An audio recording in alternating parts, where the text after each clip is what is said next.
I don't think getting rid of advertisements is going to stop a kid from wanting French fries the next time they go out to eat. Well, it's the mediums. Like, young kids are listening to podcasts. They're, consuming digital content that is going to naturally get that stuff weaved in one way or another, whether it's a blatant advertisement or not. I mean, they're not... well, we're just banned from UK right now, John, because we've said junk fries, Doritos. NerdBrand is persona non grata in the United Kingdom.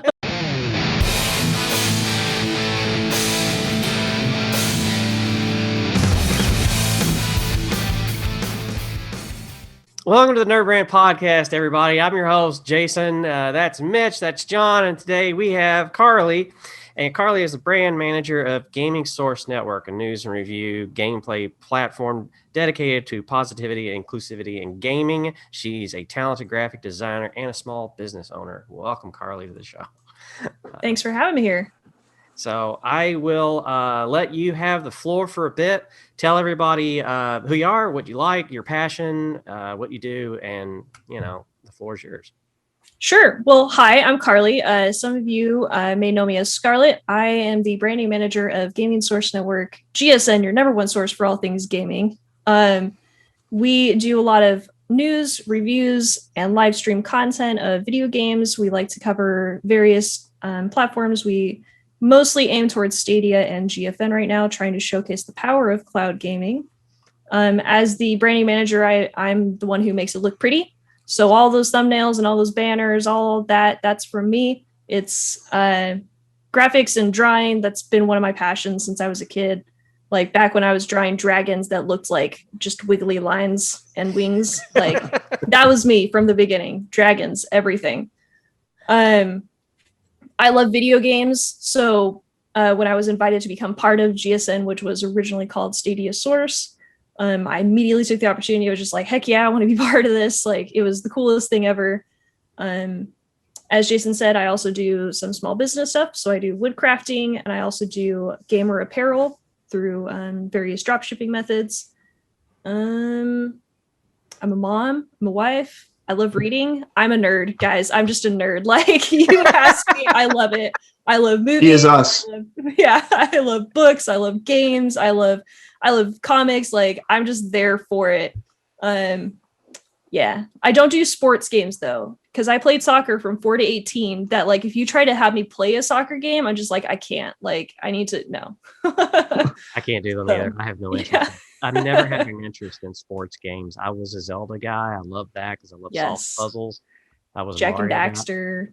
Yeah, I was a Nintendo kid, and all the way up to probably GameCube. And that's when unfortunately I quit. But it was like Zelda has always still been my favorite to go to, and also Gauntlet, which that one you get like 4 people in a room playing Gauntlet, and if you want to play all the way through it, bring air freshener because it's 3 days to go straight through that, and there's no shower breaks. So the sweaties.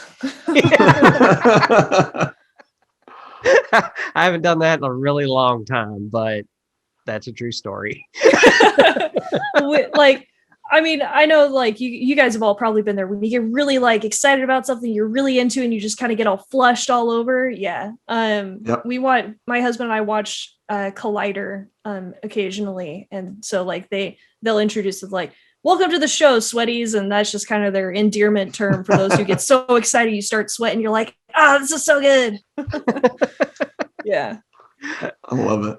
Well, we're glad to have you on the show. I think it's going to be an interesting discussion as we're going to talk about what I have is interaction branding. So we're going to kind of flesh that out a little bit later. But for right now, I'm going to turn things over to Mitch. No, I'm going to turn things over to John. I'm sorry. I'm always going to get this wrong. But that's okay. Yeah, that's the part of the We're only near 100 episodes. Yeah, I know. I know. That's kind of crazy. Like, I'm like, have we really done that many almost? But yeah, the BrandBit. John, what you got? Yep, it's not gaming related, but I think that's okay. So I thought it was interesting as we're all definitely in branding. We're all in advertising. The UK government is imposing a ban on junk food advertising, and it'll affect advertising online in general and then TV advertising before 9 p.m. So it's working a lot of people up, of course. It's kind of weird because the junk food advertising will still be allowed through audio media, podcasts, radio. There are no restrictions on the out-of-home sector, so like billboards and buses and railway stations and all that stuff is untouched. And that's kind of what's causing the upheaval. It's like a lot of these mediums kind of get a free pass, whereas TV and where a lot of that money gets spent is getting kind of a hammer cracked down on them. I have a partial answer, I think. Go for it. Well, I mean, British media, television, radio is largely owned and operated, with few exceptions, by the British government. So they can pretty much you play in their sandbox, you could play by their rules. So when you kind of combine the fact that the healthcare system in England is also government run,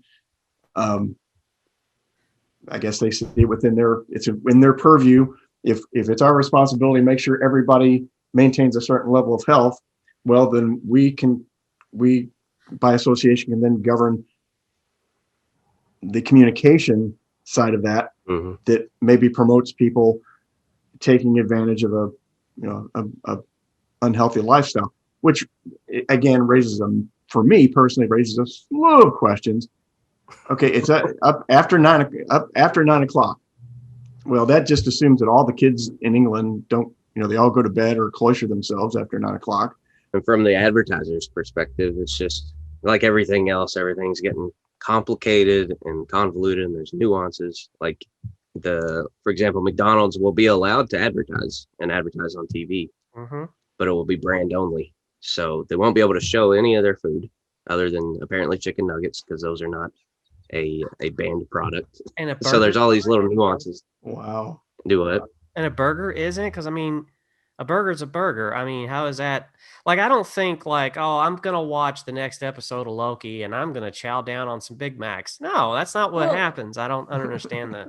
Reading into this a little bit more, it says that they're also drafting a legislation that would require restaurants and food joints to mention calorie count on the meals, which I find kind of odd because we already do that over here. We do that here. Like all over the place. But what I also find interesting is that they're like, you can't do this as an advertisement on TV. I don't remember the last time I actually watched TV.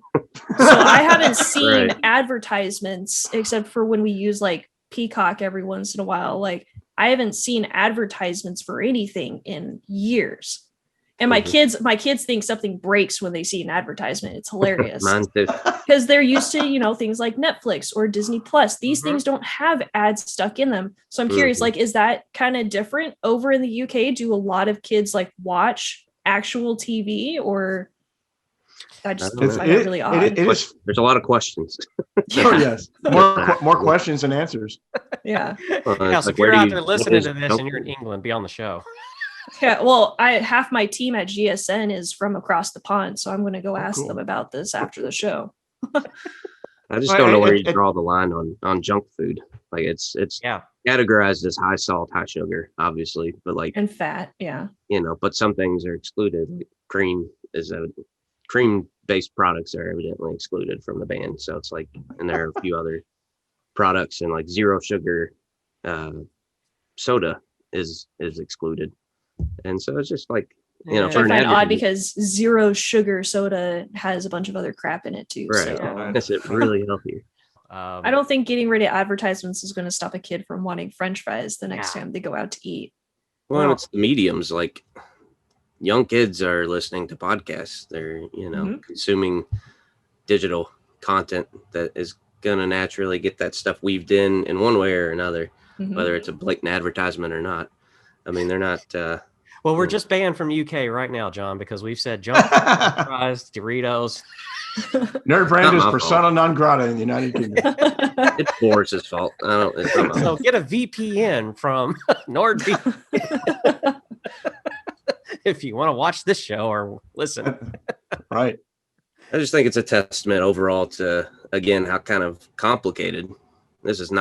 There's a very long list of examples of how marketing and branding are getting more complicated by essentially regulation. I mean, and It's not that it's, there's no black and white, like it's bad, it's good. It's just reality. And it's something that I think we're all kind of figuring out how we get the brand message out there, how we advertise our products without, whatever society deems unethical. So we're all in that boat. Everybody finds a way around it, though. I mean, U.S. couldn't stop people drinking during Prohibition.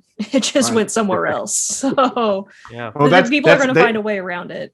Mm-hmm. I think that's when they learn the lesson that when you tell people they can't do something, you're just going to make them want to do it more. Yeah, don't push this button.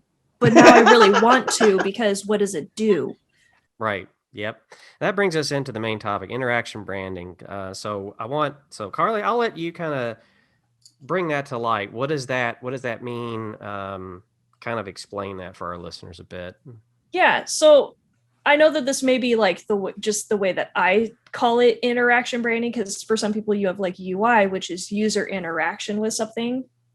But for me, interaction branding is the way that a brand handles their communications with customers or followers on social media, or just day-to-day interactions like that. For example, Arby's, I don't know if you guys have like ever followed anything Arby's on social media. They're super sassy and they just burn people, but they don't do it in like a derogatory way, which is probably why it works. But they're super sassy and they love to just like mess with their customers. And for some reason, it actually endears people to the brand. They're like, oh, this is so funny. Like, ha ha ha. Like, and then you have people like Brandon Sanderson, who is extremely transparent in everything that he writes, like his progress and everything. And he's really nice to all of his fans. Like, people will send him things to be like, will you open this up in a live stream? And he will. And he'll open it up and he'll like gush over. He's like, oh, this is like the coolest thing ever. Like, thank you. And this type of interaction builds a lot of goodwill and also makes people trust him. So if he's ever like, I'm a week behind in writing, people are like, it's okay. Like, we trust you. And so these types of interactions is part of branding. When you go into a McDonald's, you're greeted, hi, welcome to McDonald's. It's not like, hey, thanks for coming. Which there have been moments like that, though. I know you guys have walked into a place and they're just like, oh, you're here. Kind of deal. And it's like, all right, well, I'm leaving. But if you or they don't even acknowledge you. Yeah, or even that. But if you walk into a place and they go, hi, welcome to wherever, you're like, oh, I'm wanted here. That's interaction branding. And like, it may not necessarily be something that's put into their branding guides or their brand sheets or anything like that, but it's important because it's that immediate interaction between customer and brand. So every person needs to be focused on that. Well, then there's so many links in that chain. Mm-hmm. I mean, you've got, when they walk up onto, if it's a product, they walk to the store shelf, it's how it's packaged. That's an interaction moment. If they call customer service, if there's a guy stocking the shelf that works for that brand, there's so many links to that chain, and you've got to make sure they're all connected seamlessly and strong.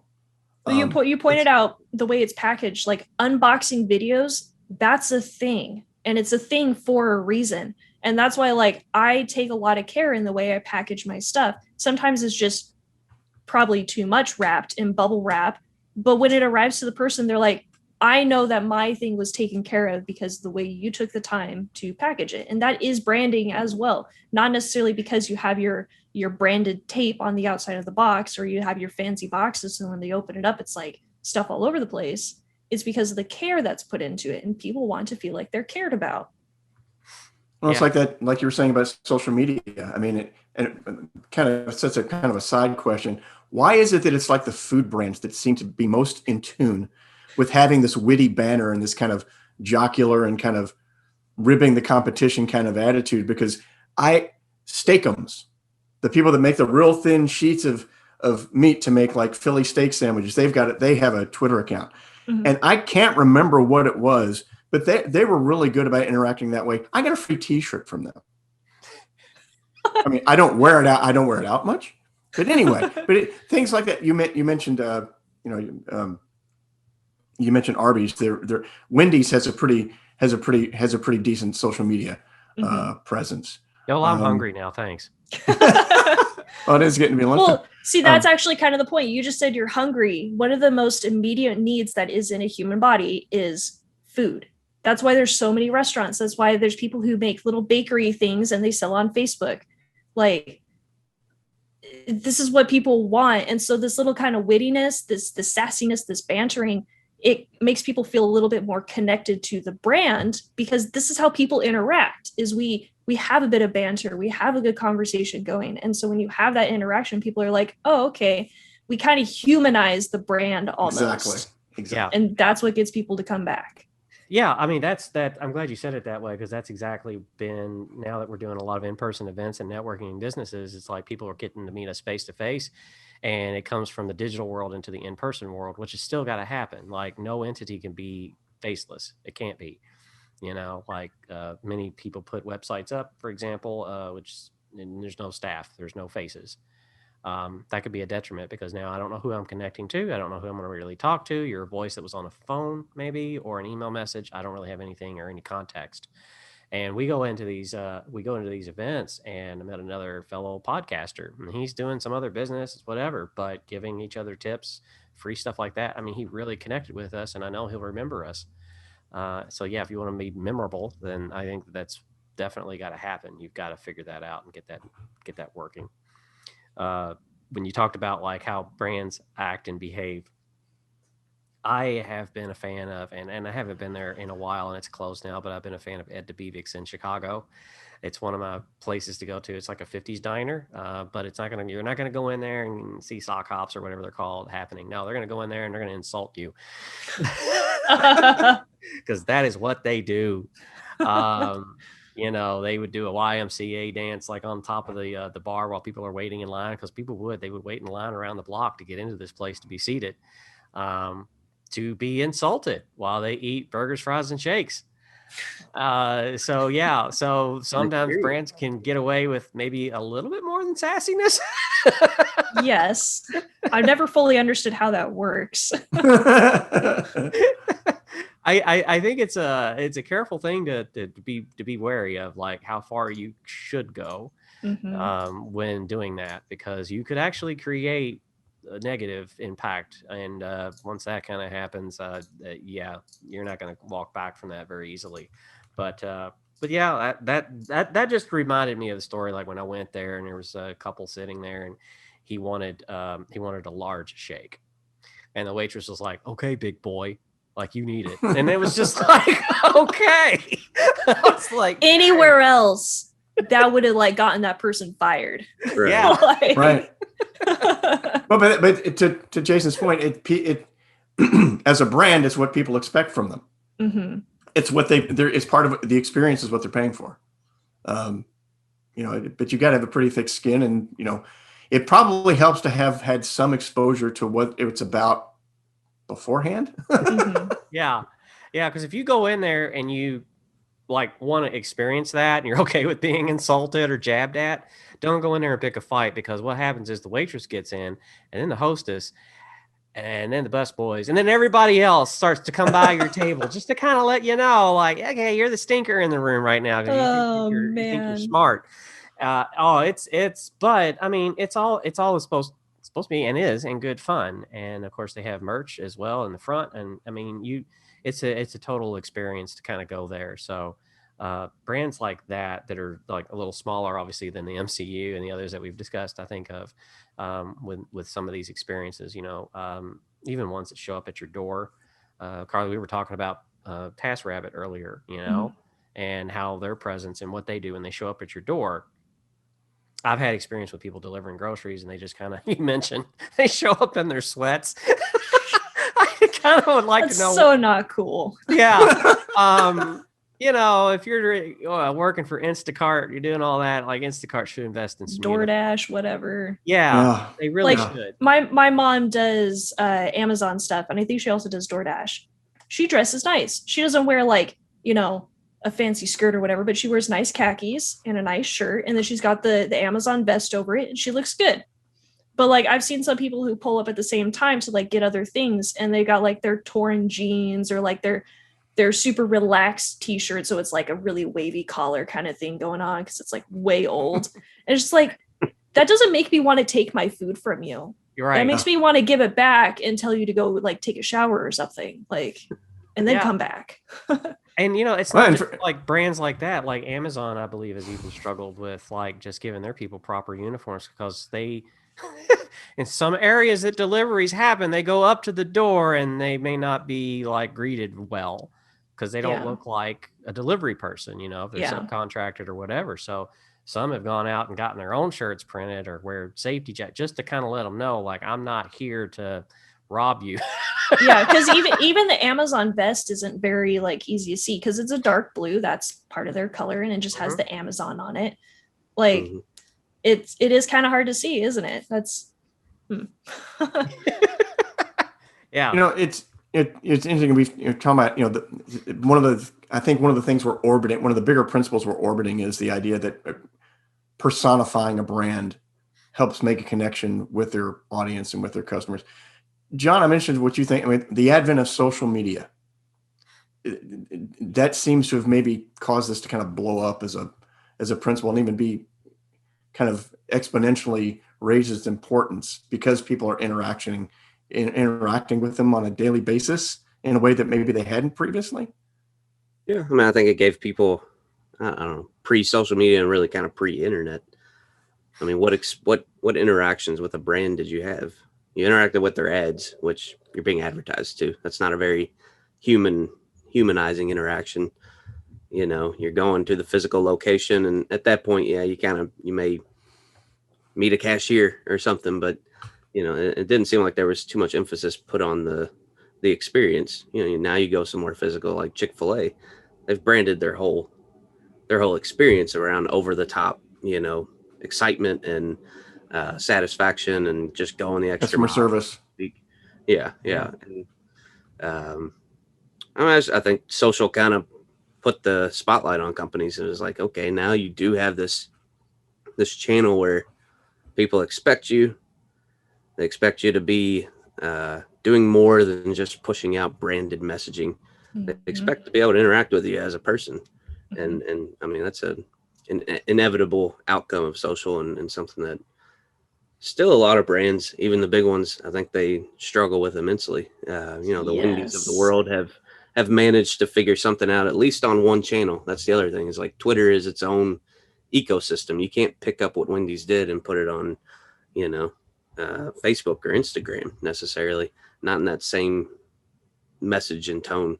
So I think that's been one of the big challenges for brands is kind of obviously where do we put our attention, and then B, okay, we've decided to be in Twitter. How do we actually get traction there? How do we stand out from everybody else just pushing out, advertising basically? Right. Yeah. The copy pasting in social media, you can't do. Yeah. You can't take your Facebook post and copy paste it into LinkedIn and then copy paste that into Twitter. Like, I know it's easy to do. And I'm guilty of it myself at times when, on my own personal channels and on NerdBrands, because if I touch NerdBrand social channels that way, John will drive to my house and beat me to death. But, it's really easy to kind of write something when I promote a podcast episode to kind of maybe tweak the copy, use a different image or whatever, and then I'll go over to Facebook and I'll do the same thing. But for me, I'm mostly a LinkedIn user. I'm not a Facebook user anymore. I haven't been for 2-3 years. I'm on there, but I don't really use it to like, hey, I cut my lawn. I don't do anything like with it. I really don't. Still alive. Yeah. I'm still alive, still breathing, and then I told John the other day, it's like, I keep forgetting about Instagram. That's a thing. And I haven't posted anything there in a really long time. And I'm like, I hope nobody's going to that. So I just don't reveal those channels that are out there. And then I just got back to using Twitter again. And I told John yesterday, I was like, I may need your help with this because I do want to get back into it again because of the conversations that are going on and things. Because I'm also secretly a Reddit user, which probably is like, as soon as people hear that, they're like, oh God. Reddit has its uses. It does.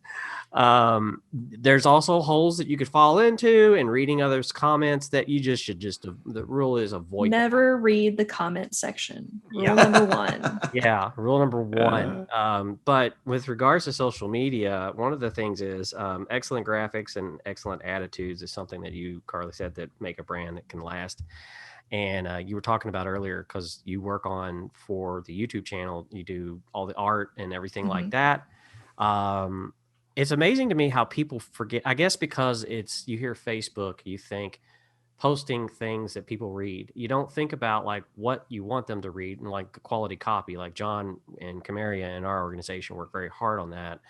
But then there's like with Mitch, like with even for podcasts, with the thumbnails that we use on YouTube and the art that we put out, like how important, I'll let you state, how important is that to focus on?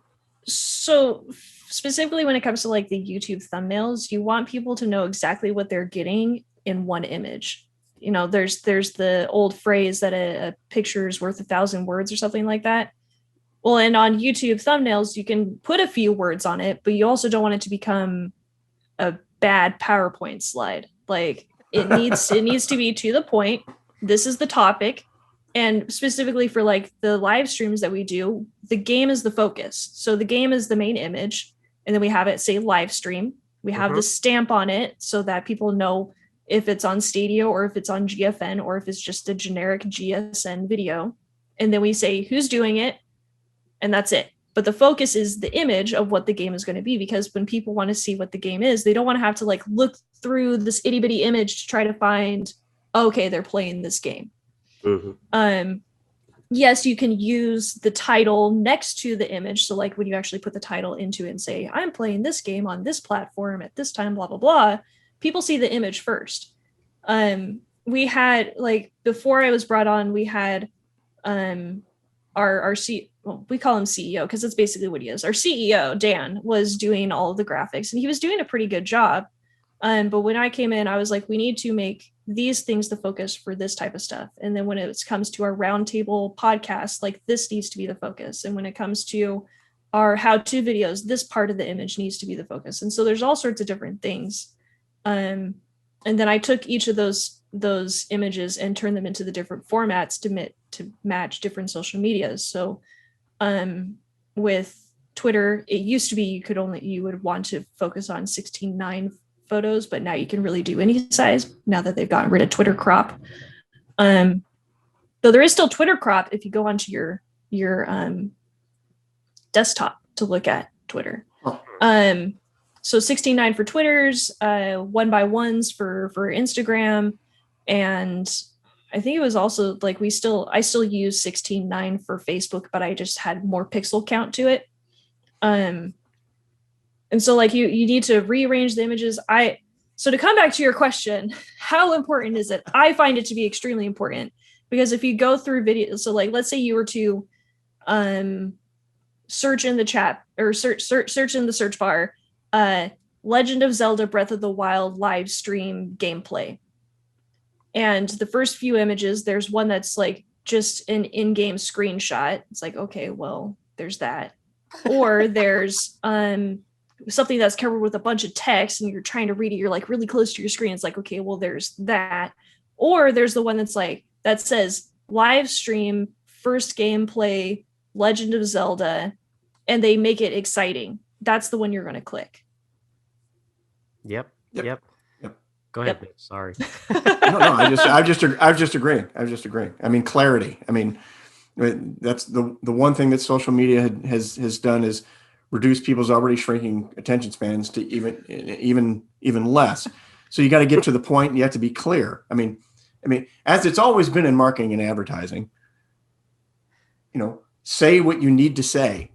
Don't beat around the bush. And especially, yeah, exactly. Especially now, because you don't have time. People don't, they're not going to sit and read a story. Show them what they want to see, basically, is what it boils down to. Mm-hmm. Yeah. Well, I think there's a whole layer of optimizing. We'll come across people that I give them props because they're producing YouTube content. They're small business owners. They've taken that leap, and it's a hard leap. They're either DIYing it or they've actually invested the money into producing some form of professional video, and they're doing it regularly, or they're doing live streams and Facebook lives and YouTube lives and things like that. And that's like, give them huge applause, because most people don't. And it's a differentiator, but they kind of sell themselves short, because then they upload the video, but they don't put a featured thumbnail on there. They don't brand it. It's just kind of a random screenshot of their face, A screenshot. talking head. You mean like one of these? Yeah, basically. And that's not going to get, and people, they won't click it, and so and I know it's kind of like, maybe they feel it's nerdy or just too much to care about that type of thing. But legitimately, your featured thumbnail on YouTube is going to significantly impact your click-through rates. That's going to impact how many people consume your content. And I mean, that's what you want, right? So you're kind of, and it's not a super heavy lift to have a custom graphic created and do something that makes it stand out in that search result. But a lot of folks, I think, if they took it just that one extra step, they would actually see significantly better outcomes and more business, essentially. For those who are listening to this and think you need to go, like you're holding off on making a thumbnail because you feel like you need to go hire somebody to do this, quick tip, steal from the best. A lot of our thumbnail layouts I got ideas from by studying what IGN does with their thumbnails. And then I made it have our tone and our twist on it. Right. Because they work. You immediately know when you see an IGN thumbnail, they have their topic right there. They have a big sized image of what they're talking about. And that's that. You know that is an IGN thumbnail. Their logo isn't the most like ginormous thing on it, which was something that you guys recently talked about, was make my logo bigger. That's not what's needed. Nope. And then that it's an official trailer, because in the bottom it says official trailer, and that's it. And then it has the image. Like, steal from the best. There's literally a book that we read in college that was steal like an artist. Like, that's what you do. So, if you're worried about, I can't make a thumbnail or I can't pay somebody to make a thumbnail, find something that works, find a good clean image and type onto it in a nice clean font. This is what the video is about. There you go. Yeah. It's like reverse engineering. I mean, that's always the approach I've taken with a lot of digital marketing. Is there's obviously people who have figured it out. You can go search anything in Google, YouTube, you can look through Twitter, you can see who's getting engagement, right? You can see who's ranking well. Then you look at what they're doing and you kind of just reverse engineer the pieces that they have in place. I mean, it's not easy. It's obviously not easy to do that, but anybody who thinks graphics design is easy is lying to themselves. Yeah. Well, some of those images too, even though you do it on a thumbnail for YouTube, or if you're putting it on other channels, and you said earlier you would change the aspect ratio for other channels and things like that. Google image search is still out there. So if you're putting that onto a blog post, or you're putting that out there, when people do a Google image search, that image is got all those pieces on it that you talked about, and Google will link to that wherever it goes to for that. So there's a benefit from a search engine perspective as well to do that well, but to not do it at all, it's almost like we're trying to say as well that, look, the doing nothing is worse than doing something. Yep. So don't do nothing. Do something. Yep. Everything's better than zero. That's a good marketing principle. Not that you just do anything willy-nilly, but at the end of the day, like, you're not going to go from 0 to 10,000 followers quickly. Most people aren't. You might get lucky, or if you have a great brand or something, yeah, there's exceptions, but you're going to do it by getting 15 this day and 7 the next day. And I mean, it's always going to be a better than zero. Same with website traffic, with conversions, with customers. You just gotta start somewhere. It's the consistency that matters. Yep, absolutely. And I think with that, we're going to close out. But before we do, Carly, tell everybody out there where they can find you, what links, something you want to promote. Sure. Yeah. So if you're interested in Gaming Source Network and what we do, you can find us on YouTube as Gaming Source Network, or on Twitter as Gaming Source Net. If you're interested in the things that I do personally, you can find me on Twitter as Scarlet_stream, and on YouTube as Scarlet Stream. I don't know why YouTube didn't give me the underscore, but now I don't want the underscore. So it's a little bit of a conundrum right now. But somebody on Twitter already has Scarlet Stream, and Twitter won't give it to me. So anywho, so Gaming Source Network, your number one source for all things gaming. She has got that down. Yeah. I wish I could get ours down that well. I feel like John's cringing every time I get ready to launch into ours, but you can listen to the podcast on nerdbrandagency.com/podcast, or you can find us on YouTube. Just search for NerdBrand. You'll definitely see us. And please like and subscribe, click the bell, do all the things that people tell you on YouTube to do. It really does work pretty well. And it's not that annoying because it's a weekly show. So you're going to get a notification at least once a week from us. Other than that, the rest of the social channels you can find us on, it's all at NerdBrand Agency. So yeah, that's pretty much our spiel. We've loved having you on, Carly. It's been so much fun, actually, and hopefully we find that our listeners find it very informative, and they are welcome to head to the YouTube channel to leave a comment. And everybody out there, thank you for listening, and remember, keep your nerd brand strong.